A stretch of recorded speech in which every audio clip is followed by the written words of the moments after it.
Hey everybody, we're back working on the wagon again today, and today we're going to take care of the wiper system. So this is the traditional wiper assembly that comes in these A bodies. It's, just like you guys have seen. I think it's what, two speeds, slow and slow, with the integrated pump.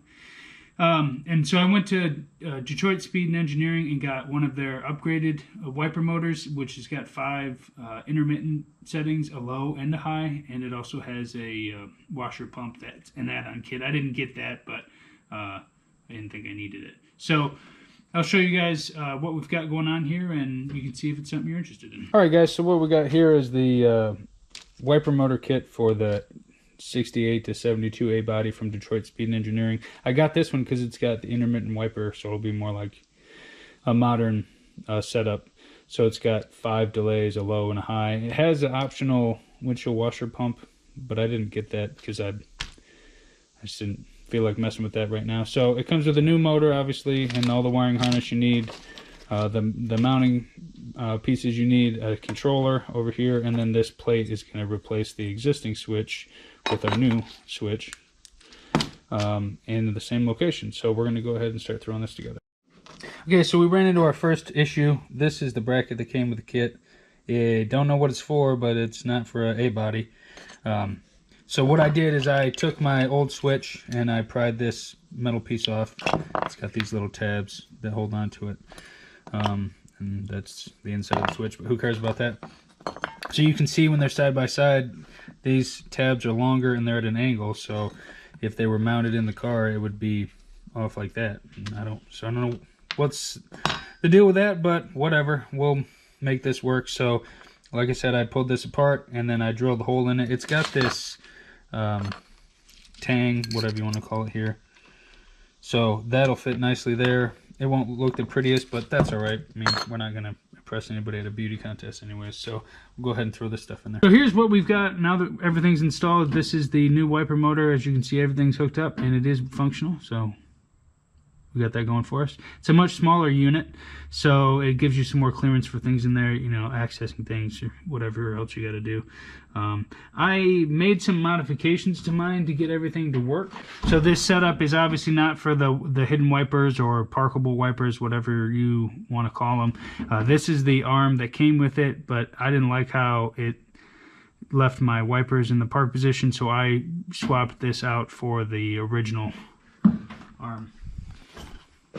You can see that right here. So I put the original arm back on it. I had to drill it out because it's now just a round hole instead of that slotted arm. And as you can see, this is where it puts the wiper motors. And then we'll show you underneath. Here we go.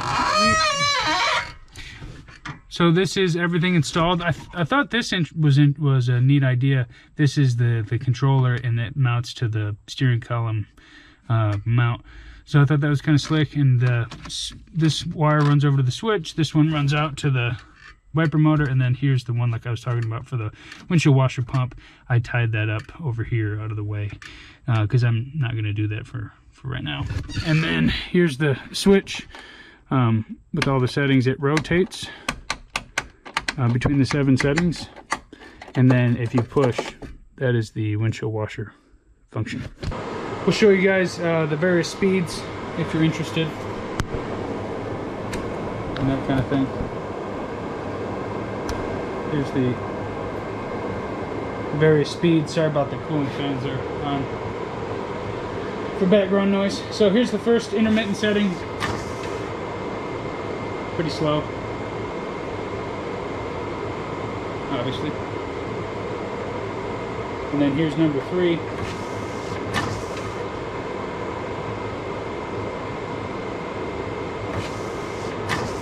And number 5, not quite low, but getting close. And then it also has a low, which is this speed, and a high, which is that speed, obviously.